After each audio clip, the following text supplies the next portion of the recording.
We are celebrating the opening of our new space. Are you ready? Yeah. We've developed a space we've always dreamed about, which is where students and families that are online have a chance to come in and meet and greet each other, work with teachers, work with each other, do physical hands-on activities.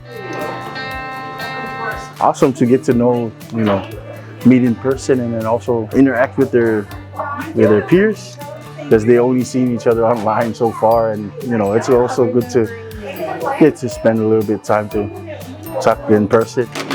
We spend our entire time on Zoom or online, and when we make that human connection and families see each other or they see the teacher or counselor they've talked to, there's a different level of connection there. My son was actually noticing their teachers are much taller in person than online.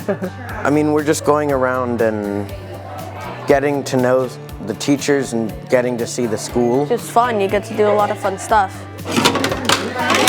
You want some robots you can play with? You have a get-together like this where the kids, the staff, the teachers, the teaching coaches can come together and meet each other. Online is a part of the learning for families that we serve, but they need that human connection. Maybe it's not appropriate for them to do that all day, every day, but when they need it, they need it. And that sort of re-energizes both of us and helps them continue with what they're doing.